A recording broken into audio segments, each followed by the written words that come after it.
Hello, Hare Krishna. This is Jvalamukhi Dasi. This is video number 27 in the J-File series, my video blog of the book that I've written, my journal, My Hoo-Hoo and the Destiny of the Universe, the Great Sinister Movement, the Golden Age, and the Firewalk of Hare Krishna Kid.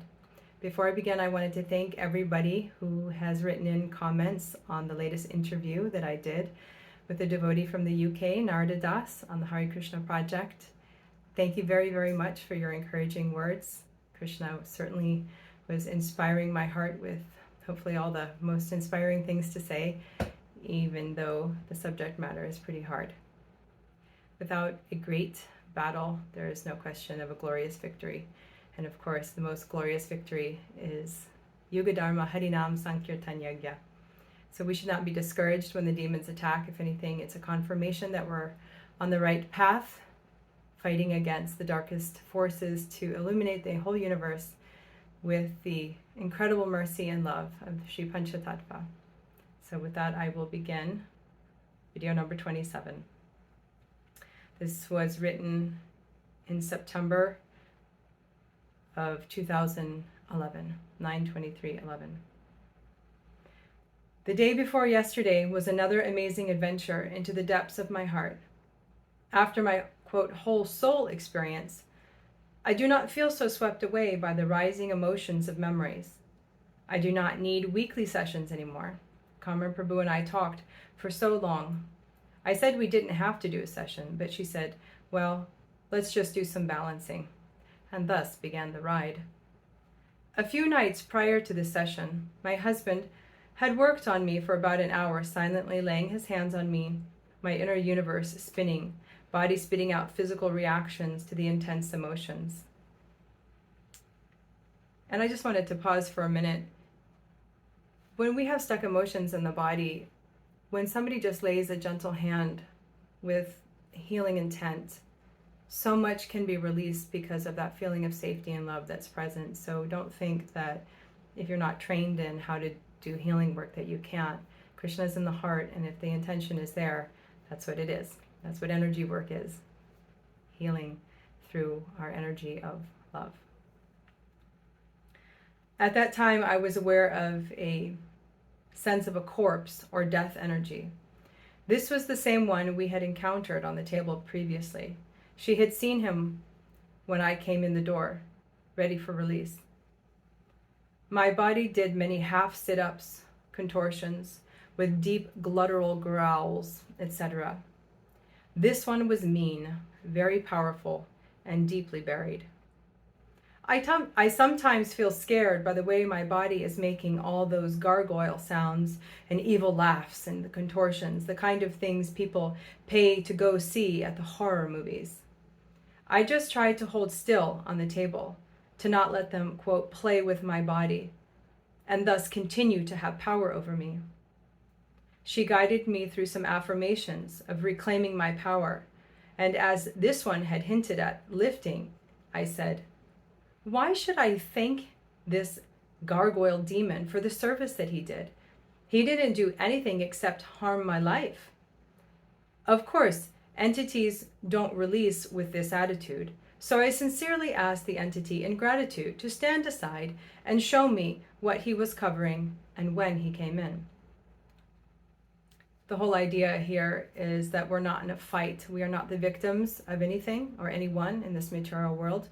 We are parts and parcels of Krishna who have been covered over by the illusory energy due to our own misuse of free will.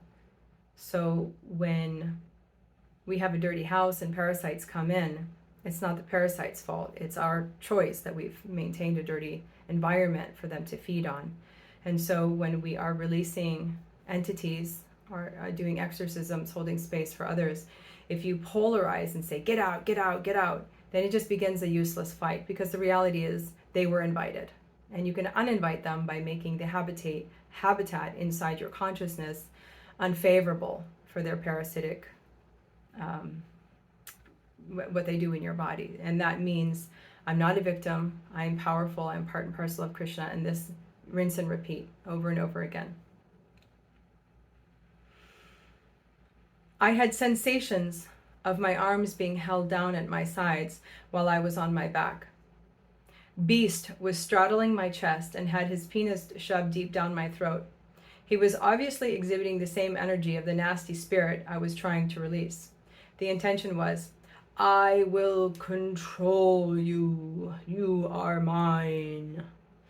He wanted to subvert my faith in Krishna as my protector by showing me and himself, just see, I can abuse you so badly, and there is no one to stop me, specifically not God. I am God. Just see my power.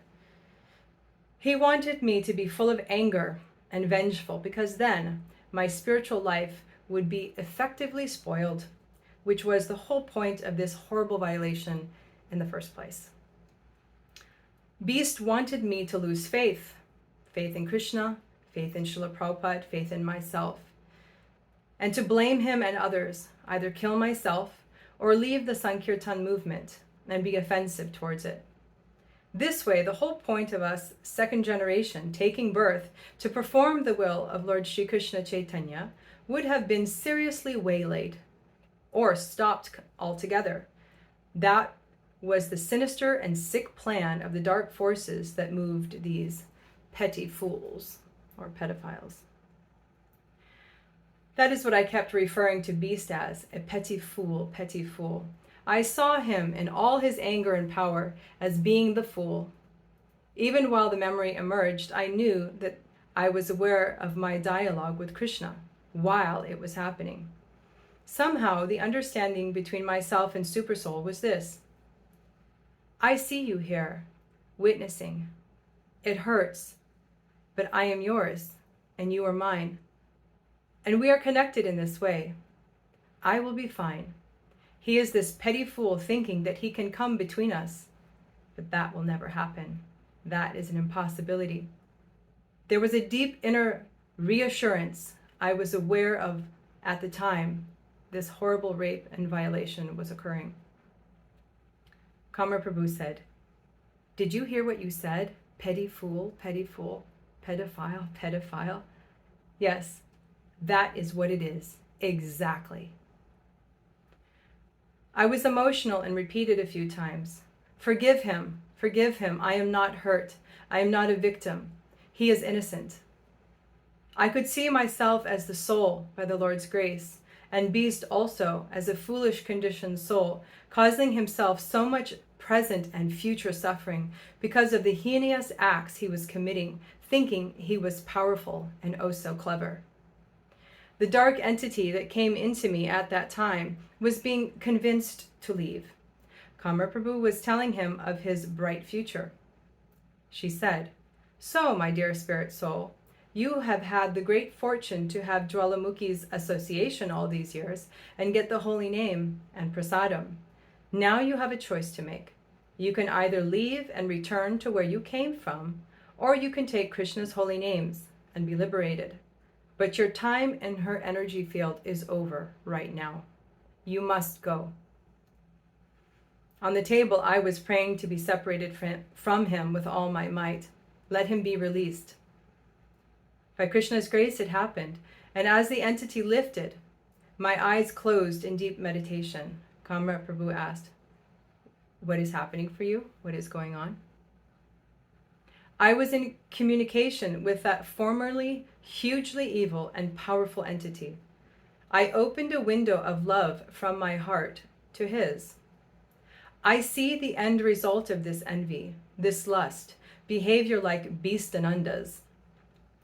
I will let go of anything, forgive anything, even you, just so that I will never be like you, so that I will never be like him.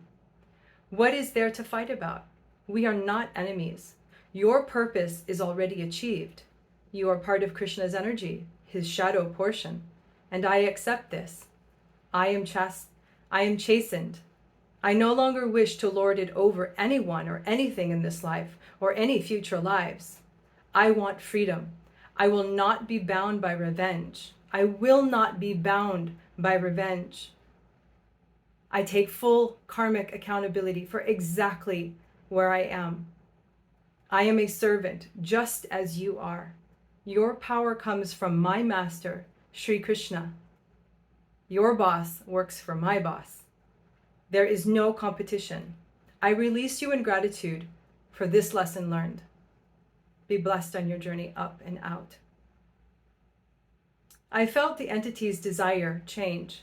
He had never encountered this before. No one had ever offered him love or respect. He began to rise. I was releasing him in gratitude and telling him, you are a servant of Sri Caitanya. You have had such a powerful influence in destroying people's lives. Imagine now that you are being elevated, just how much good you can do. You don't have a physical body, so you are instantly free to empower people for the better now, to take part in the Lord's pastime of chasing the conditioned souls to drown them in the love of Godhead. High five, no harm, no foul. I raised my hand in this peace pact. Even though that ugly, evil spirit had been injected into me through semen being forced down my throat when I was a helpless child, and he had subsequently caused so much depression and dysfunction in my life, I saw it for what it was. It was less than a moment, an eternity. We were like two opponents wrestling, the yin and the yang. As soon as I took my black peg out of the white part, the black part could also not hold its enmity, and we were like actors on a stage in a mock fight. I had just stepped out of character during a fight scene, and thus the other, quote, actor had to do the same. The fight was over. It was beautiful. We were all on the same cosmic team. Then the spontaneous entrainment came with Beast, who I saw as a small boy of 5 years old or thereabouts. I was emotional and I cried. He was so scared. He was so scared. I saw him praying to God to save the man on the sacrificial altar. His mother was in a ritual group. She mocked his prayers, and the man was murdered. His faith in God died also. Then he took the anger that was to be his defense, and it possessed him, not the other way around.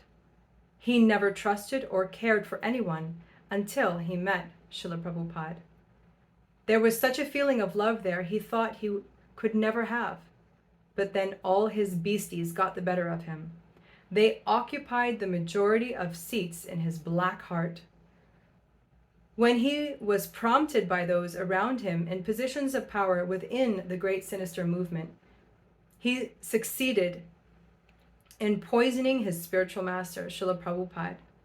Sacrifice that which you love the most, lest we forget the demon's ignorant religion. Beast didn't have trust in anyone anymore, and his godbrothers didn't respect him, so... ... At this point, I could see it leading up to all the justifications he made to himself about why it was okay to do all of this nasty stuff. Karma helped me pull my energy field back with a centering exercise. She said, he is still accountable, and you don't need to go any further with your entrainment or pity for him. I told her, you know, I could at this moment sincerely pay obeisances to him as a soul and mean it. That is because I saw what I saw. We were both spirit souls, untouched by all of these things. And Srila Prabhupada was our ever well-wisher, all of us, even the, quote, bad guys. I wanted to be generous like Srila Prabhupada was. My whole energy field was so limp I could barely stand. I went and offered my obeisances to Shishi Gornitai and the Guru Parampara on her altar. I stayed down there for a while on the floor. A knowingness of, we are one but not the same, arose. I felt Ishu, or Jesus, the way he showed himself to me first time was with the name Isu, which I later learned when I looked it up was what he was called. The name that came to me for Lord Jesus Christ. Nityananda Prabhu, Hanuman, Archangel Michael, all of them were there with their feet on my head, knighting me I was graduating. Now I was ready to fight with the sword of light, the power of love. Tomorrow, Kamra Harinam and I will have a meeting with His Holiness so-and-so Swami about what is going on in ISKCON. What shall I say? Will he believe any of this? I have some faith in him because of his taste for hearing and chanting, but will he have any clout to change anything? These were my thoughts at the beginning of my healing process, and of course now we know differently, but in the beginning I believed that we could rectify the organization as it was. And of course I've spoken to this many times. Unfortunately, sometimes the soul has to get a new body, but there's no loss or diminution.